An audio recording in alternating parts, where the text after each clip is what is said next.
Good morning, everybody, and thank you so much for joining us for this press conference regarding some very important legislation. My name is Jesse Topper. I'm the House Republican leader, and it's my privilege to be here along with the members and advocates you see behind me. I want to thank everyone for their work, particularly Chairman Craig Williams for the work on introducing this legislation to make swatting the crime that it is. This is something that I experienced personally as a dad who has a son not only in college but also a junior in high school. But several years ago at my son's middle school, I was walking past and all of a sudden there were lights and sirens and police officers running into the school that my son attends. And as any parent would, my heart immediately jumped into my throat. We had figured out that this was part of an elaborate hoax that had actually been played out throughout the state. We saw the kind of chaos that it rained down on that educational day out of middle school. From Westchester to Villanova to Grove City, we've seen it play out on college campuses. Throughout Pennsylvania, it's a growing trend in the United States, and we must treat it as the serious and potentially dangerous crime that it is. And that's why I believe that this is time for action, and truly appreciate Chairman Williams and others who have led the fight on this in our caucus and will continue to do so. So at this time, I'd like to turn it over to Chairman Craig Williams. Thank you, Leader Topper. Before I get into my remarks, I just want to say publicly how much I appreciate your leadership. There aren't many people left in the world who I would call a stoic, and you're definitely one of those, with measured temperament, reason, and always a willingness to try to get something done without being hyperbolic. I think especially in these political times, we need a leader like you, and I'm very grateful for you. Good morning. In August, several false active shooter reports targeted Villanova University while freshmen were moving into campus. The timing made this situation truly terrifying. Whole families were on the campus, and they were en masse together. Students and families hid in classrooms and in residence halls. Police from multiple jurisdictions raced to the scene, believing that an actual armed threat was underway. Families who were not there with their new students were frantically calling, trying to get an update on what was happening. I'm going to let the District Attorney of Delaware County tell you more about that incident and the response and where that case now stands. But I'm here to tell you that these were not mistakes. These were not misunderstandings. These hoaxes were deliberate acts of terror. They're designed to provoke a heavily armed response and terrorize people for where they are and what they believe. Again, I want to thank the District Attorney Jack Stoltzheimer for coordinating with law enforcement and the FBI following the Villanova swatting incidents, and for his commitment to pursuing the person that did this. I anticipate that you're going to hear in just a moment how absolutely crucial this legislation is in the Commonwealth. Villanova, as the leader told you, is not an isolated incident. A few weeks later, on September 28th, similar false reports hit Westchester University, Millersville, Grove City, and Shippensburg universities. Each call triggered another massive mobilization of law enforcement, and each one turned out to be a lie. Lies designed to terrorize. We've seen this before. On April 2023, a false active shooter report at the University of Pittsburgh led officers to storm the Hillman Library. In the chaos, one officer's weapon was discharged while breaching a door. Thankfully, no one was injured. However, this incident shows the danger of swatting. The pattern's growing. According to the Educators School Safety Network, there were more than 446 false active shooter reports at schools in the United States during the period of 2022 to 2023. Every one of these incidents diverts law enforcement from real emergencies and endangers lives. Swatting is not a prank. It is psychological terror. It exploits the trust of our communities placed in emergency alerts and weaponizes that trust against us. When police, firefighters, and medics respond to a false report, they do so at great personal risk. Every time it happens, our communities lose a little more confidence in a legitimate emergency. I take this personally. In August, I dropped off my daughter at college. Like every parent, I expect her to live, learn, and thrive in an environment that feels safe. That's not the world we live in anymore. The thought that someone would intentionally cause fear at her college or any malice is both unacceptable and intentionally terrifying. And the issue is even closer to home today. Just this morning, in response to a fake report that a specific high school student at my high school intended to bring a gun to the high school, state police went to his front door. Morning. I've already talked to the district attorney about it this morning, and he and I are going to be looking into that thoroughly. But what was it that this young man did to cause a swatting incident against his family personally? He wants to start a conservative club at the high school. Swatting is terror. And here's the part that you may find unbelievable. It's not a crime in the Commonwealth of Pennsylvania. The reason I know that is the District Attorney of Delaware County let me know that in the course of his investigation and hopeful prosecution of the Villanova case.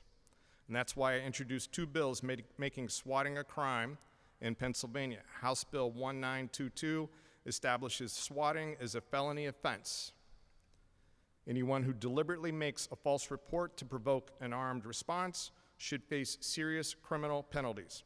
House Bill 1911 allows courts to force offenders to repay the full cost of a swatting incident, including time and resources for law enforcement.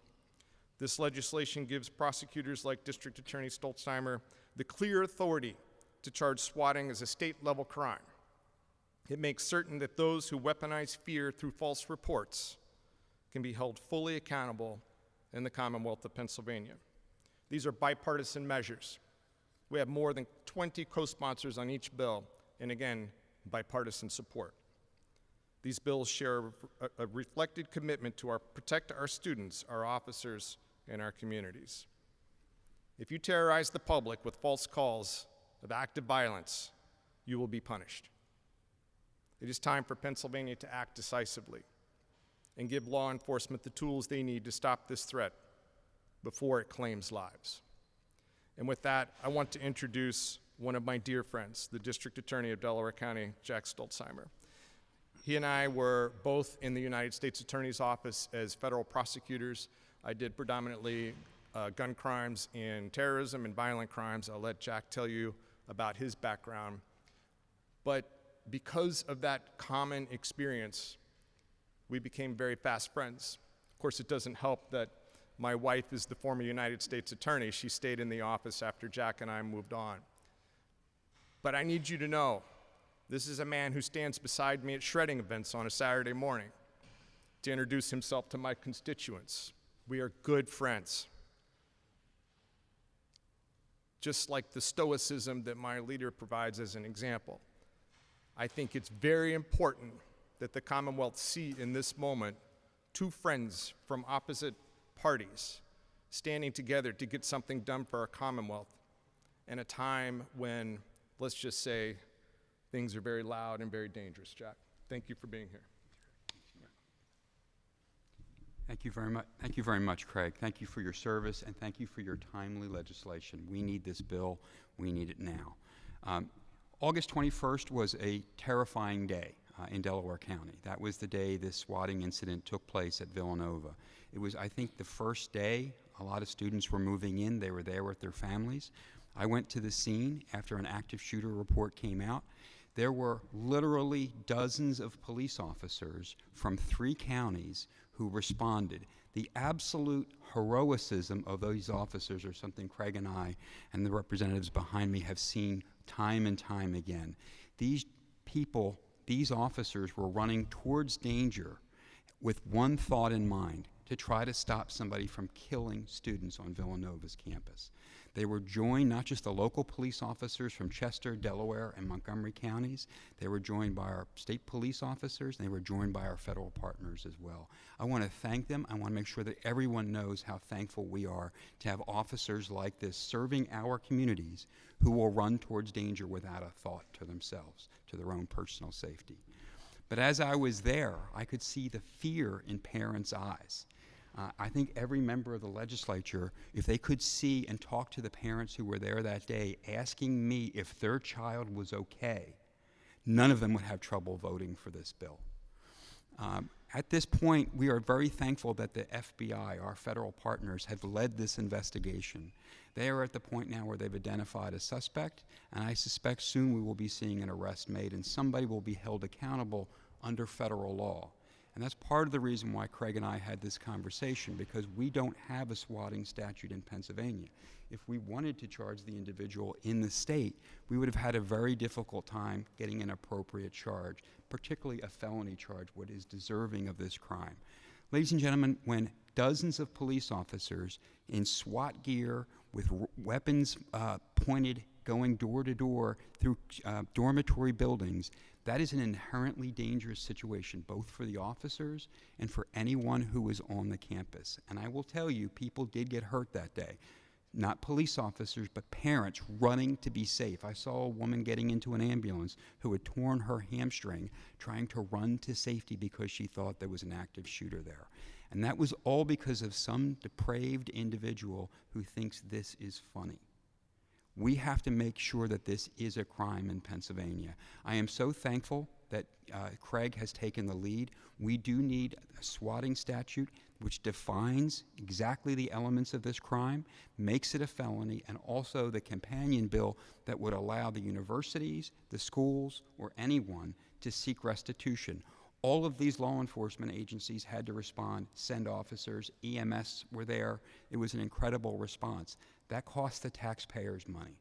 Somebody has to be held responsible if we can. I'm again thankful for the FBI, thankful for the U.S. Attorney's Office in Philadelphia, which I expect will be shortly able to bring an individual to justice for this matter. But this happens more times than you would think. We've had multiple incidents in Delaware County, some that don't make the papers. But we have to put a stop to this. We need a tool in the toolbox as prosecutors and law enforcement community, and I'm thankful so much that Craig Williams has taken the first step, introducing these pieces of legislation, and I would ask any member of the legislature to please talk to parents. Everybody wants to be protected. Nobody wants people to be able to get away with doing what they did to Villanova or Grove City or at the King of Prussia Mall that same day.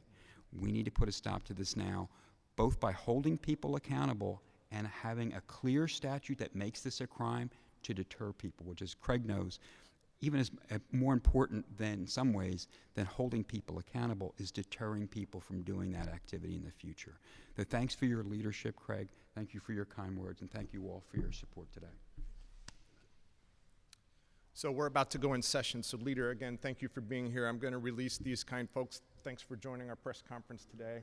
Jill, did you want to say something about the Westmoreland area? Sure, I will. Thank you.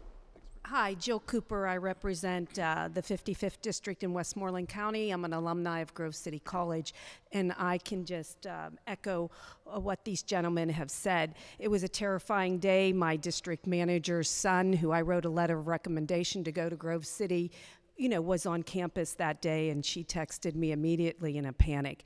And so it is imperative that we have this type of legislation. As they mentioned, I was not aware that it wasn't a crime, and I can't thank Representative Williams for his quick action to bring this to our Commonwealth and to make it a crime, because the terror in my district manager's voice, I won't forget, and of course, this is something that as a mother you'd never want to see. And so I stand proudly here with them today, and thank you as well for encouraging all of our fellow colleagues to sign on to this legislation, and I encourage the leadership in the House to bring it to the floor immediately. Thank you. Thank you. With that, we're going to conclude our press conference so the leader can get to the floor, and so can these members, but the district attorney and I will stick around for questions. So thank you for being here today. Take care, my friend. Craig, well done.